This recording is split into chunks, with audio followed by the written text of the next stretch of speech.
That night was supposed to be the proudest moment of my life. I was Michael Anderson, 22 years old, freshly graduated with honors in biochemistry from the University of Michigan. My parents, Richard and Margaret Anderson, pillars of Detroit's business elite, had insisted on throwing me an extravagant rooftop celebration at one of the city's most luxurious hotels. My sister, Emily, the shining star of the family, with her Harvard MBA, stood at their side. Every bit the picture of perfection they loved to show the world to outsiders. The Andersons looked like the very definition of success. A powerful father who built a pharmaceutical empire, a glamorous mother obsessed with charity galas, and a golden daughter who could do no wrong. I was the quiet one, the son who chose environmental science over the family company. And for that, I had always been treated as the disappointment. Still, as I walked into that rooftop ballroom, filled with crystal chandeliers, champagne fountains, and the hum of a string quartet, I forced myself to believe this night was different. Maybe my parents had finally accepted me. Maybe this was their way of saying they were proud? But I was wrong. Horribly wrong. Because behind the glittering lights and polite smiles, my family's darkest secret was about to come crashing down, and it started with one champagne glass. Remember standing near the bar, greeting distant relatives and my father's business partners when it happened. Out of the corner of my eye, I saw Richard Anderson, my own father, lean ever so slightly toward my champagne glass. At first I thought he was brushing something off the rim, maybe fussing with the presentation the way my mother always obsessed, over appearances. But then I caught the movement of his hand, quick and deliberate, sprinkling a small packet of white powder into the bubbling glass. For a moment, my world tilted. The music of the string quartet faded, the chatter of guests turned into a distant hum. All I could see was that glass, the faint cloudy swirl sinking toward the bottom. My father straightened his tie, slipping the empty packet into his jacket pocket, as if nothing had happened. He glanced around the room, confident no one had noticed, but I had. And the truth hit me like a physical blow. Richard Anderson, the man who raised me, was trying to poison me. I forced myself to breathe evenly, to keep my face neutral. Years of enduring their subtle insults and cold dismissals had taught me how to mask emotion. This time, though, I wasn't hiding hurt feelings, I was hiding terror. My mother, Margaret, was across the room, laughing with one of her friends from the country club, her diamond necklace glittering under the chandelier. My sister, Emily, smiled politely at a group of young executives who already saw her as the heir to the Anderson empire. It looked like the perfect family. Only I knew the nightmare underneath. The glass sat in front of me, its bubbles rising cheerfully as though mocking me. I thought about every moment that had led me here. The years of being told I wasn't good enough. The endless comparisons. To Emily, the way my parents had tried to push me into their pharmaceutical world when all I wanted was to pursue environmental research, and now this. Now, because I refused to follow their path, because I represented independence they couldn't control, they were willing to risk everything. Even my life. I scanned the crowd, desperate for an anchor. My best friends, Josh and Megan, were waving from across the room, ordinary college kids compared to the glittering guests. They had been my family in all the ways the Andersons never were. For a fleeting second, I wanted to run to them, to confess everything, to shatter the illusion of this glamorous party, but I couldn't. Not yet. If I made a scene, my father would deny it, spin it as a paranoid outburst, and I'd be the one branded unstable. No, I needed proof. I needed to be smarter than him. As I stood there, the cold stem of the glass between my fingers, a strange clarity, came over me. My father might be ruthless, my mother might be calculating, and Emily might be their golden child, but I had something they didn't expect. I had knowledge. I had training. I had the will to fight back. I reminded myself of the basic toxicology principles I'd studied. A powder dissolved in champagne. It would have to be something that mimicked natural food poisoning, something that could be brushed off as an unfortunate accident. Symptoms would likely start with nausea, dizziness, maybe a racing pulse. My father had chosen carefully, no doubt. He always did. But his arrogance would be his weakness. If I played my hand right, I could turn his plan against him. so I smiled. I lifted the glass slightly, as though admiring the bubbles. To anyone watching, I looked like a proud son, enjoying the celebration his parents had arranged. Inside, my heart was pounding. I didn't know how, I didn't know when, but one thing was certain: I would not be drinking from that glass. What I didn't realize yet was that my decision would set in motion a chain of events that would tear apart the Anderson family, expose a lifetime of corruption, and turn my sister's world upside down. And it all began with that single poisoned glass of champagne. As I stood there pretending to sip champagne, memories of my family's history flooded back like an old wound reopening. To the world, Richard and Margaret Anderson were the very definition of American success. Richard, my father, had clawed his way up from a small lab in Detroit, transforming Anderson Pharmaceuticals into a billion-dollar empire. He was the kind of man business magazines called visionary, but his competitors whispered a darker truth. They knew him as ruthless, a man who would crush anyone who stood in his way. When rival companies suddenly lost funding or faced sudden regulatory roadblocks, people said Richard Anderson's fingerprints were always there, hidden, but undeniable. My mother, Margaret, wasn't any better. She came from old money, her family deeply rooted in pharmaceuticals long before she married into my father's empire. While my father thrived on power plays, Margaret thrived on appearances. She lived for charity, galas splashed across glossy magazines, for being the hostess of the most exclusive dinners in Chicago and Detroit. Our home was less a place to live than a showroom, polished floors, its cold marble counters, a trophy case that screamed about the family legacy. And Margaret loved nothing more than showing off Emily, her golden daughter, to every guest who crossed the threshold. Emily was 3 years older than me. From the moment she was born, she was everything my parents wanted. Straight A's. Debate team captain, tennis champion, you name it, Emily excelled. The time she graduated from Harvard Business School, she was already being groomed as the perfect heir to the Anderson empire. My parents never missed one of her matches, one of her recitals, or one of her award ceremonies. Her trophies lined the shelves like sacred relics. When Emily spoke at the dinner table, my parents hung on every word as if she were already running the company. My experience was the opposite. I was no slouch. I had straight A's too. And I worked just as hard, but whenever I brought home a ribbon or certificate, it was brushed off as routine. That's what we expect from an Anderson, my father would mutter from behind his newspaper. When I won the state science fair my sophomore year of high school, my mother didn't praise my work. Instead, she complained that my hair looked messy in the photographs. Even when they attended my events, it was clear they were only there to keep up appearances, from as early as I can remember. My parents had mapped out my future like it was a corporate strategy document. I was expected to study pharmaceutical sciences, step into the research division at Anderson Pharmaceuticals, and one day sit at the head of the lab, producing drugs that Emily would then take to market. They didn't ask me what I wanted, they dictated it. And when I pushed back, the fights were brutal. By the time I was 16, I had found my passion in environmental science. I was fascinated by the impact pharmaceutical waste had on rivers and lakes, especially around the industrial Midwest. I wanted to study how to undo that damage, how to keep communities safe from the toxic legacy of companies like my father's. When I told him, he sneered and called me a tree hugger. My mother wept about family duty and tradition. To them, the idea that I might choose my own path wasn't just rebellion, it was betrayal. That was the rhythm of my life.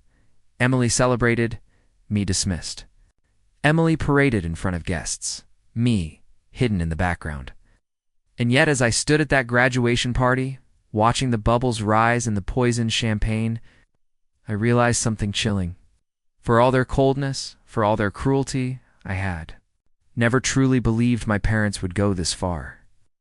Criticism was one thing, manipulation was another. But to actually take steps to eliminate me, that was darker than even I had imagined. Asterisk, and the irony was unbearable. For years, my parents had mocked my environmental ambitions, calling me naive, calling me idealistic. But now, It was precisely my scientific training, the very path they despised, that might save me. Because as I thought about that champagne glass, I wasn't just a son betrayed by his father. I was a biochemist, calculating the half-life of toxins, reviewing the symptoms, and already plotting how to turn their weapon back against them. Asterisk looking across the ballroom. I saw Richard smiling at his guests, the polished mask of the proud father. Margaret glided from group to group, her pearls catching the light, her laugh just a little too rehearsed. Emily stood at her side, still oblivious to the danger brewing beneath the surface. We looked like the perfect family. But I knew better. The Andersons weren't a family at all. We were a company, a brand, a legacy built on power, money, and appearances.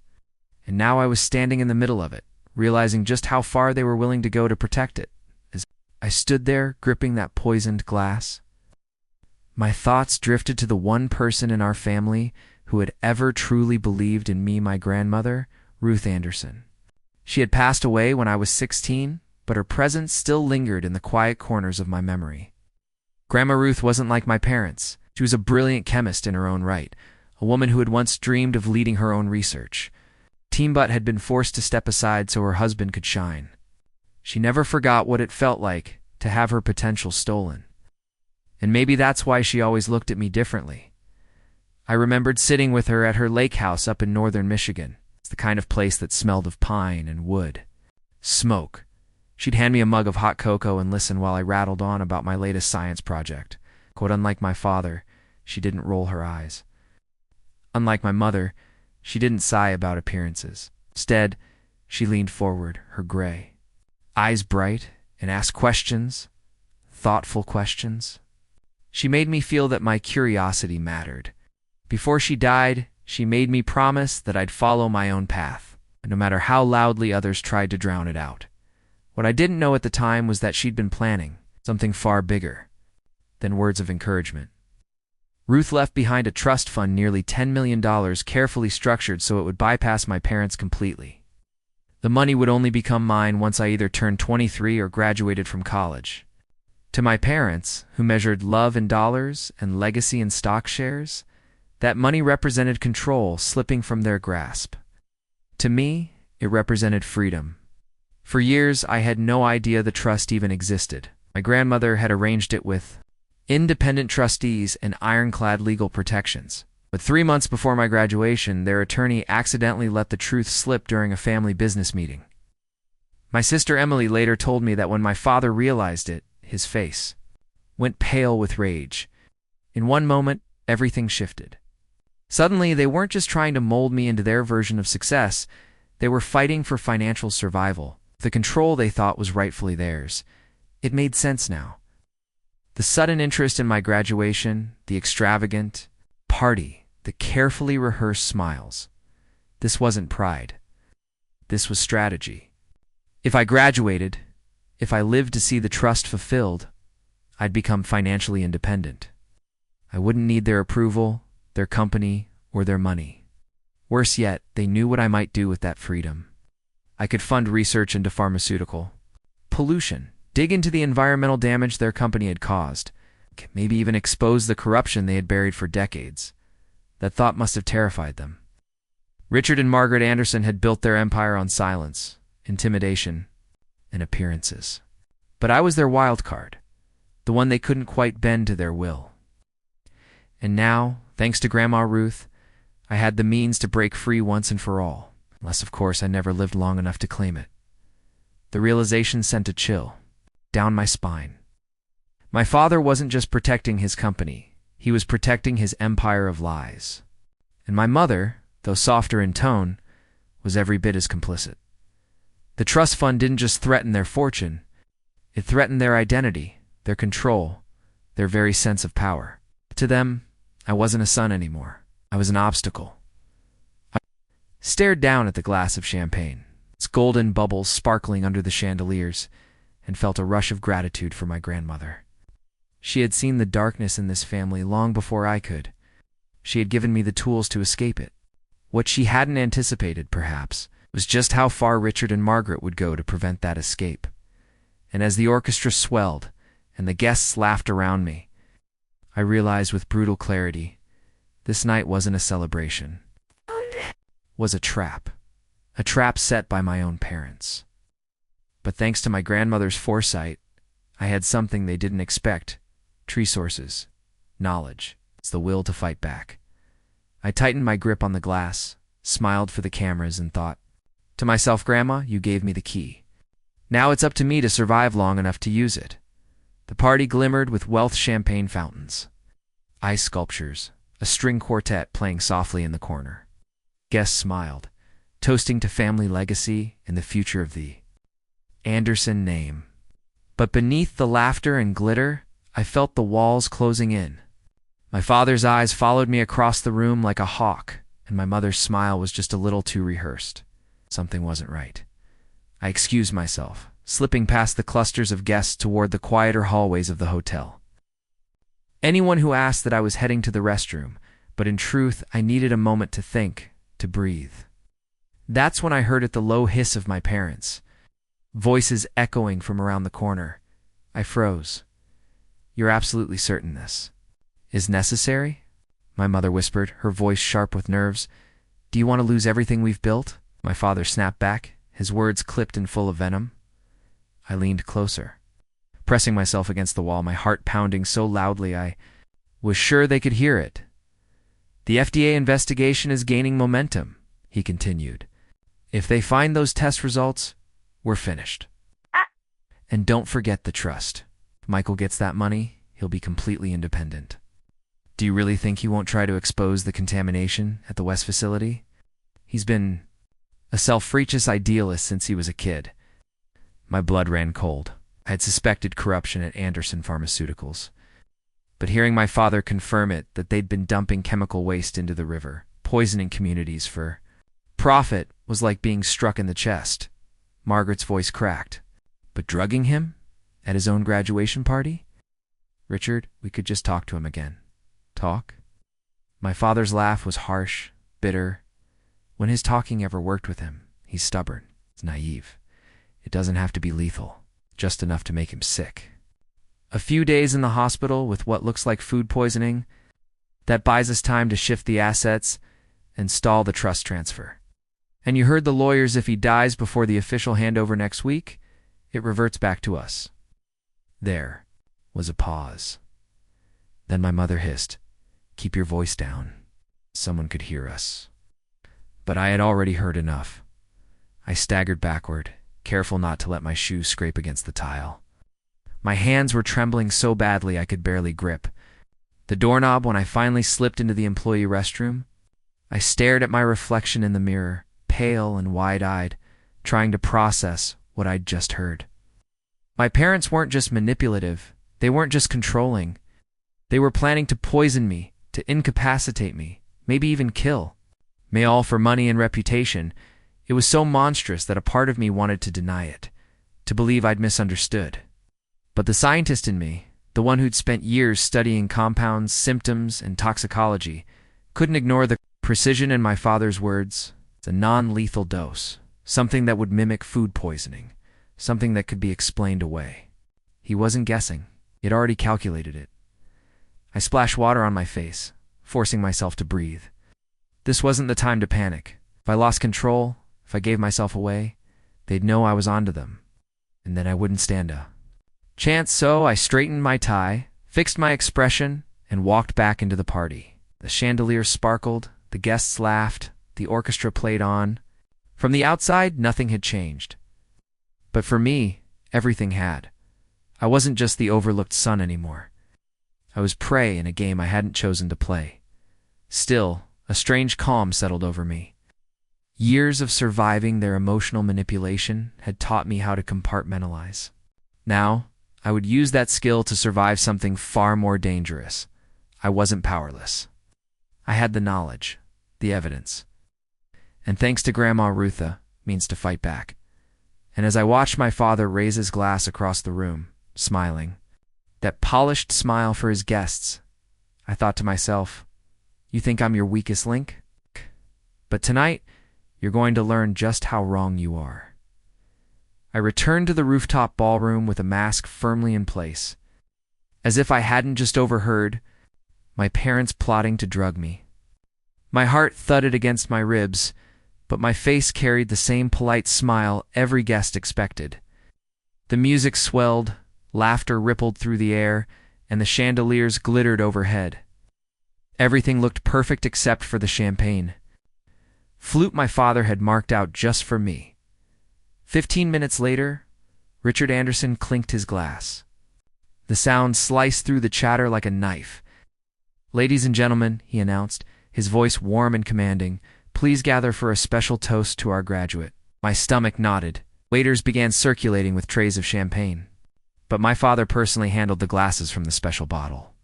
I watched as he hovered over the flutes, selecting one with meticulous care and setting it slightly apart.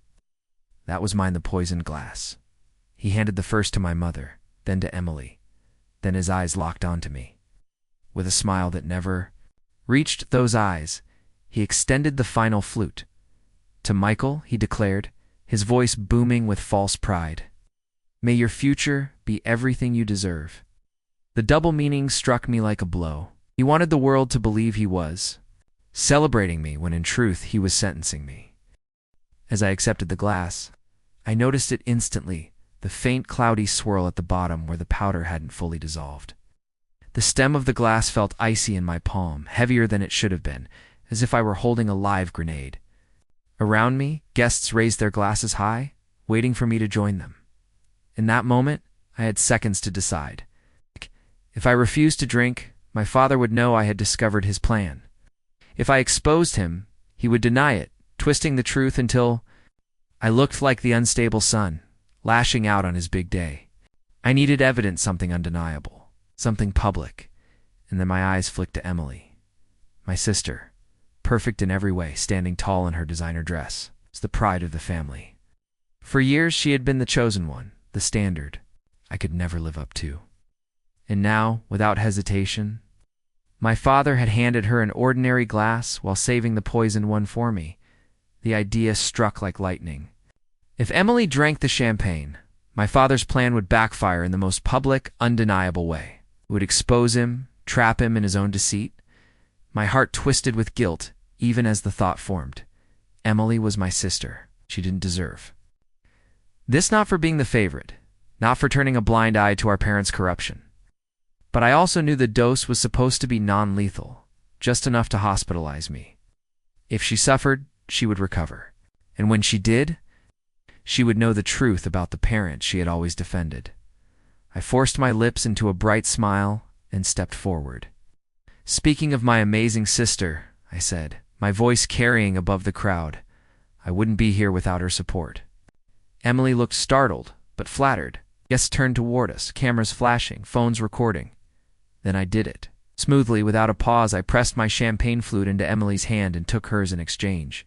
"It's this special reserve champagne. Father selected is too good not to share," I said lightly. "Right, take mine," I insist. Emily blinked, confused for only a heartbeat. But years of social training kicked in. She smiled, lifted the flute, and raised it high. To family, she echoed around us. Glasses clinked. Laughter rang out. I took a measured sip from her untouched glass, my eyes never leaving my father's face. His mask slipped.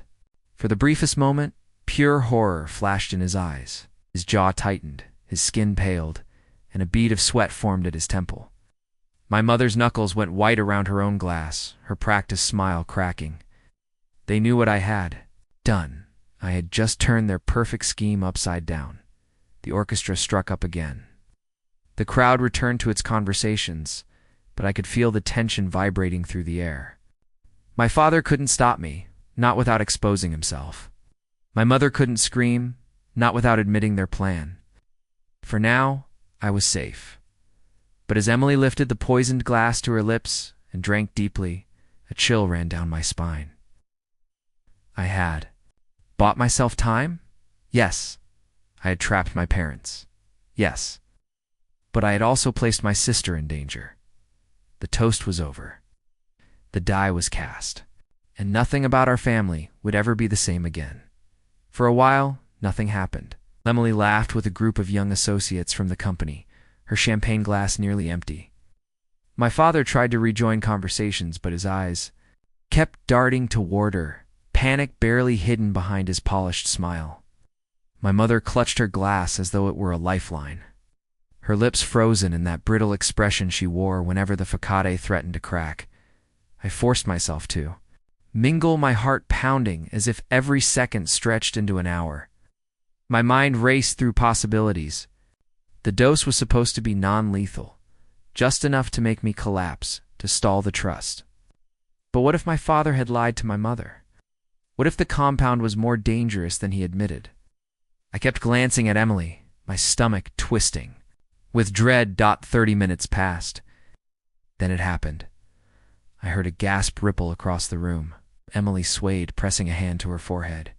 Her champagne flute slipped from her grasp and shattered on the marble floor. I feel strange," she murmured, her voice thick, words slurring. She tried to steady herself against the back of a chair, but missed, collapsing into the arms of a startled colleague. The room erupted in chaos. Guests shouted, waiters rushed forward, someone screamed for help. I pushed through the crowd just in time to see Emily's knees buckle. Her skin had turned ashen, sweat glistening on her brow. She clutched at her chest, eyes wide with confusion. My mother shrieked, "Call an ambulance." All her society composure vanished in an instant. She fell to her knees beside Emily, sobbing hysterically. My father's reaction was different. Panic, yes, but laced with something else. Fury. He dropped to Emily's side, trying to hold her upright, barking orders at anyone who came near. His eyes flicked to me once, and in that look I saw everything: his realization, his rage, his fear. Dr. Lewis, one of my professors, who had known our family for years, rushed forward and knelt beside Emily, his calm voice cut through the din. "Her pulse is irregular. Heart rate's too high. We need her flat now." Guests backed away, giving him room. I crouched beside them, keeping my voice steady, even though inside I was trembling. "Help is on the way," I told my parents firmly. "Stay with her." Then I stood, pushing through the crowd. In the elevator lobby, away from the panic, I pulled out my phone and called my best friend Josh. "Meet me downstairs now," I whispered. "Bring the video. It's an emergency." Within minutes, paramedics arrived, sirens wailing outside, intercepted them at the entrance. My sister collapsed upstairs. I explained quickly. Symptoms: dizziness, confusion, irregular heartbeat, tremors. I believe she ingested a toxic compound in her champagne. "Please check for that immediately." The lead paramedic narrowed his eyes. "And why do you suspect poisoning?" "I'm a biochemistry graduate," I said firmly. "I recognize the signs. Please, just test her." "You don't have much time." Before he could press further, my parents burst out of the elevator, half dragging Emily between them. Her lips were pale, her body trembling uncontrollably. The paramedics rushed forward, laying her on a gurney. "BP 90/60 and falling," one announced. "Pulse 120 irregular." Margaret sobbed uncontrollably. "Please save her." Richard's face, though pale, hardened as he turned to me. His voice was low, venomous. "What did you do?" I met his gaze without flinching. "Nothing," I replied calmly. She drank from my glass. "Remember the one you prepared, just for me?" His mask cracked. Rage twisted his features. "You switched them deliberately, you knew." "Knew what, father?" He cut in, my voice cold. "That you poisoned my drink?" The paramedics lifted Emily into the ambulance. One turned and said sharply, "One family member can ride along." "I'll go," my mother cried, climbing inside before anyone could argue. "We'll follow in the car," Richard muttered, grabbing my arm hard enough to bruise. All of us. The ride to the hospital was suffocating. My father drove in stony silence, his jaw clenched. My mother's muffled cries carried from the back of the ambulance ahead of us. I sat alone in the back seat, staring out the window at the blur of city lights, my phone buzzing in my pocket. It was Josh. "Video sent to your email," his text read. "You're clearly switching glasses after your father gave you one. What should I tell the police when they arrive?" I typed back quickly. "Tell them everything. Show them the video." Because now, the truth was bigger than me. Emily's life hung in the balance. My parents' empire teetered on the edge of collapse, and as the ambulance door swung shut, I realized there was no turning back. The poison meant for me had set everything in motion. The flashing red and blue. Lights painted the hospital walls as Emily was rushed through the emergency room doors. Nurses and doctors swarmed her gurney, attaching monitors, calling out vitals, moving with a speed that blurred before my eyes. I stood frozen for a moment, the sterile smell of antiseptic stinging my nose, before forcing myself to follow. A detective met me before I could reach Emily's room. She was a woman in her 40s with kind eyes, but a voice that left no room for nonsense. "Detective Rivera?" She introduced herself, notebook in hand. "We need to talk." I told her everything about overhearing my parents in the hallway, about my father sprinkling powder into my champagne, about the switch I made with Emily. My voice shook at first, but then steadied. I gave her names, details, and finally the video my friend Josh had recorded of the toast. When she watched Richard hand me the specific glass and then saw me deliberately trade it with Emily, she looked up slowly, her eyes narrowing. "That's damning," she said, "but it also puts you in a tough spot. You knowingly let your sister drink what you believed was poison." Words hit like a stone in my chest. I didn't defend myself, I couldn't. I simply said, I thought it wasn't lethal. I thought it was the only way to prove what they were doing. Before she could respond, Dr. Patel, the attending physician, rushed in. "We have preliminary toxicology results," she said briskly. "Your sister ingested a modified anticholinergic compounder, experimental, not on standard screens. We've stabilized her, but without quick identification, there could have been permanent heart damage." She glanced at me. "You suspected this?" "Yes," I said. "My father has access to compounds like that. He signed them out himself." At Anderson Pharmaceuticals, Detective Rivera's pen scratched across her notebook. She didn't need more convincing. She picked up the phone on the wall. "Get the FBI on the line. Now." Within an hour, the hospital transformed from chaos into a crime scene. Officers flanked the hallways, interviewing staff. My mother wailed in the waiting room, mascara streaking down her cheeks, telling anyone who would listen that Emily just collapsed. My father demanded his attorney, shouting about defamation and conspiracies. But the tide had shifted. The FBI had already been investigating Anderson Pharmaceuticals for months. Fraud, falsified clinical trials, whispers of environmental crimes. The poisoning attempt was the final thread that unraveled everything.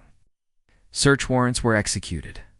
That night, by dawn, federal agents were tearing through my father's private office, seizing files, computers, even vials of compounds stored under lock and key.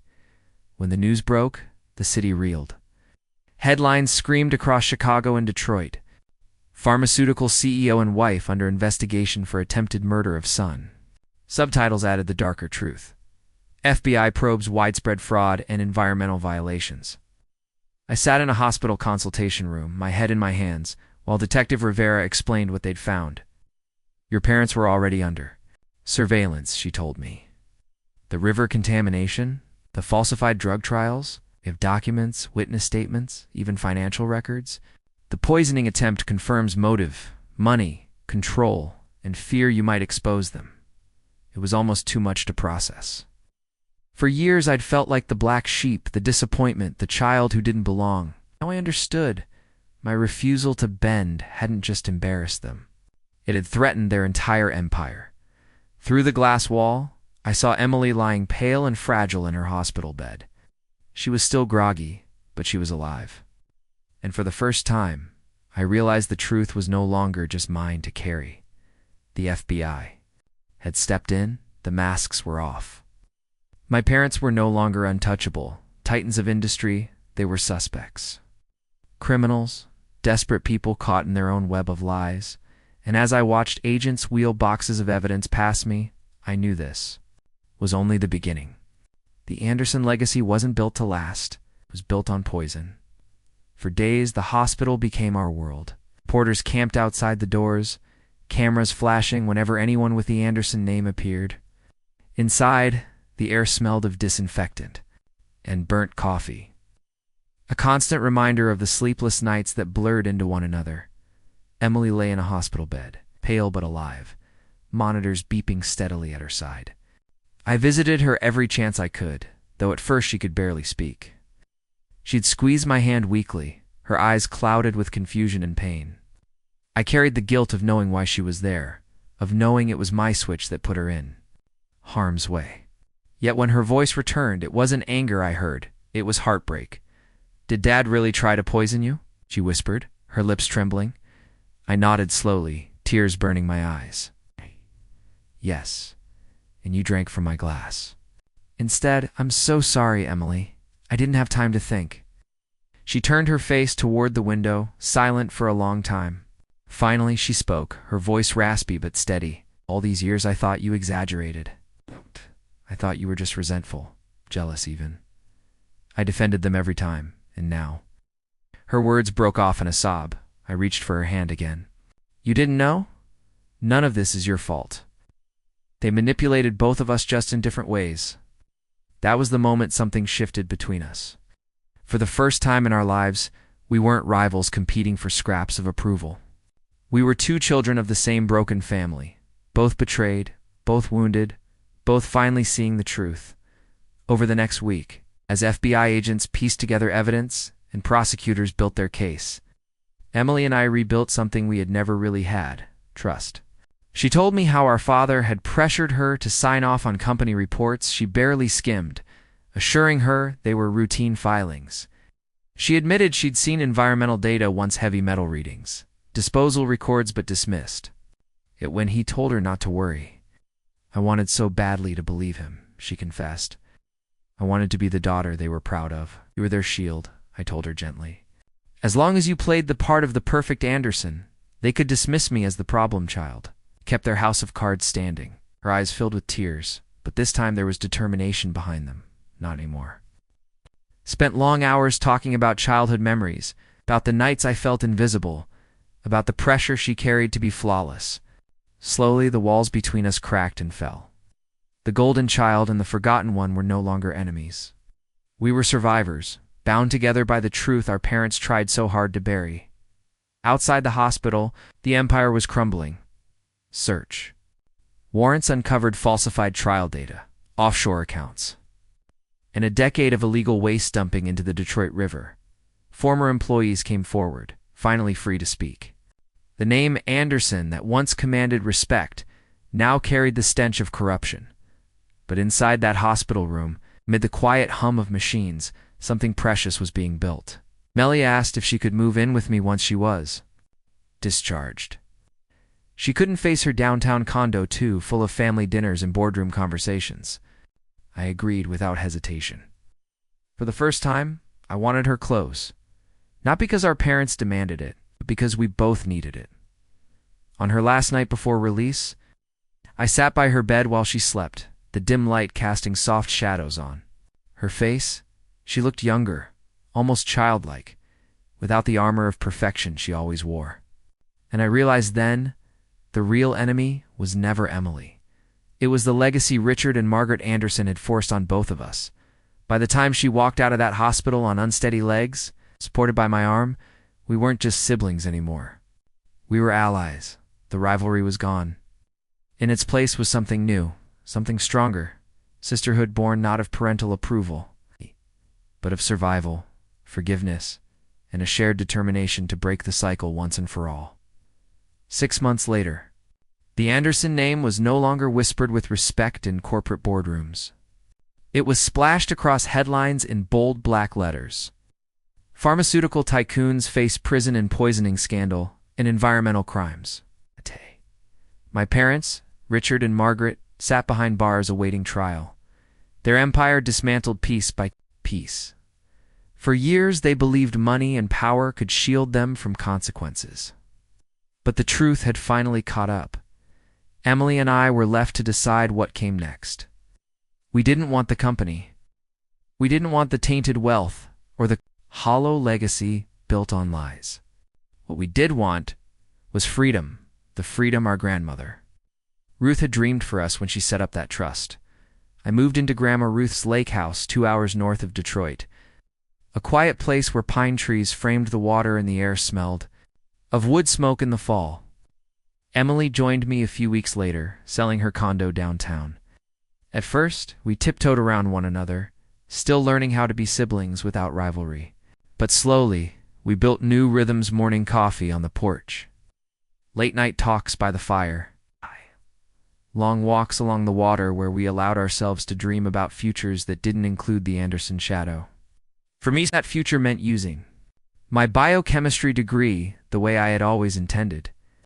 I accepted a position with an environmental remediation firm, specializing in cleaning up pharmaceutical waste sites. It felt almost poetic, taking the knowledge my father had tried to use as a weapon against me and turning it into a tool for healing. Every water sample I tested, every report I wrote, felt like a step toward repairing what my family had destroyed.